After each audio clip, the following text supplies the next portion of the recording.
Bonjour, je continue encore ma série des animés de la saison avec Kino no Tabi The Beautiful World. Alors, je ne le fais pas avec l'accent japonais, hein. Ça serait Kino no Tabi The Beautiful World. C'est une série très contemplative pour l'instant, j'ai l'impression. Alors apparemment il y a une série précédente, c'est sa deuxième adaptation, donc c'est une adaptation de light novel, c'est apparemment sa deuxième adaptation.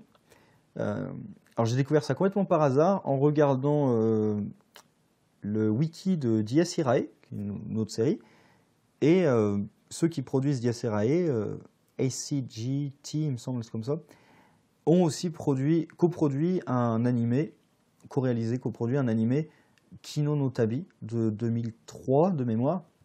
Donc je vais certainement regarder.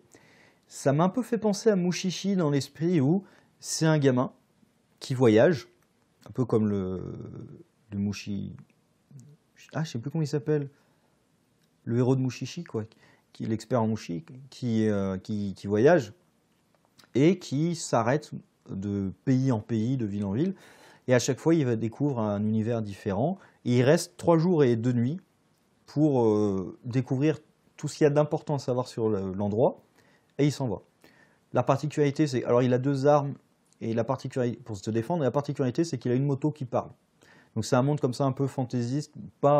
C'est pas un monde fantastique.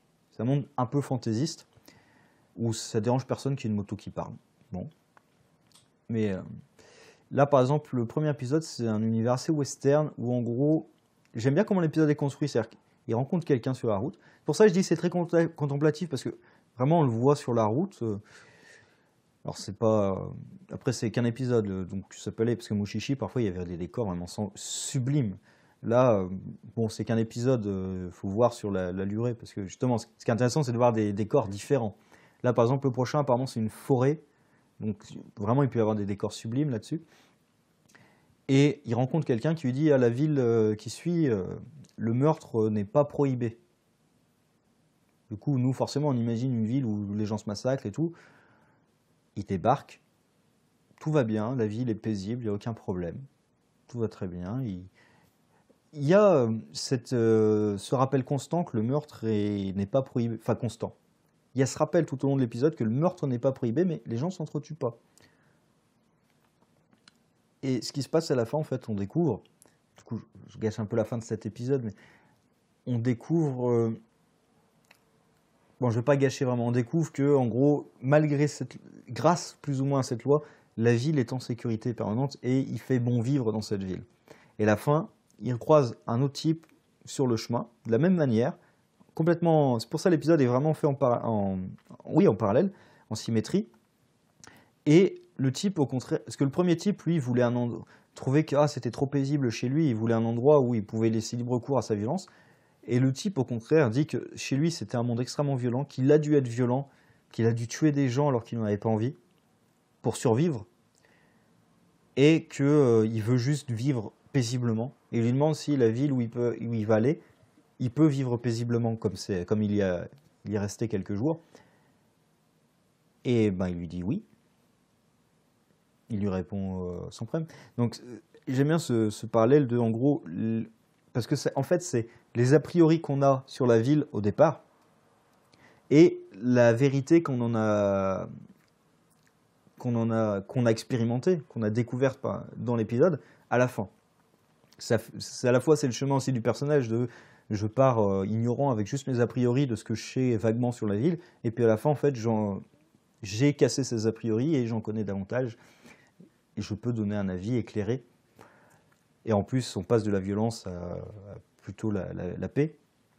Mais c'est marrant, du coup, cette juxtaposition quand même de trucs très violents. Il y a quand même, c'est assez glauque, hein. Il y a des passages, c'est assez glauque, hein, quand les gens disent « Pourquoi vous avez une arme ?» C'est pour tuer. On ne sait jamais quand on devra tuer. Ça ne met pas à l'aise, hein. Franchement, moi, en vrai, je suis dans une ville comme ça, je ne suis pas à l'aise, hein. Je le dis tout de suite, en vrai, je ne serais pas à l'aise là-dedans. Mais à la fois, le côté extrêmement paisible, où tout va très bien et tout, avec des beaux décors. Et il y a l'ambiance un peu western, du coup. C'est un peu ça, en plus, avec le « je te déclare, je te défie en duel ». Donc, Ouais, c'est une série vraiment que je vais suivre pour ça, pour son ambiance très posée, contemplatif. Il y a un autre animé dont je veux parler aussi qui est dans cette ambiance très contemplative, un peu différente mais quand même. Et ça me donne envie de revoir Mushishi, qui a un style très différent parce que Mushishi c'est fantastique. Mais pareil, à chaque fois on découvre une nouvelle histoire. Là on découvre un nouveau monde avec un univers autour. Donc il y a quand même des similitudes. Et il n'y a pas un... Enfin en tout cas, après peut-être que dans certaines villes il va tomber... Là il y avait un antagoniste, peut-être qu'il va tomber sur un antagoniste, mais il y a pas un ennemi récurrent de la série, quoi que ce soit. Il voyage, il trouve des trucs sur son voyage. Et c'est vraiment sympa. Sur ce, au revoir.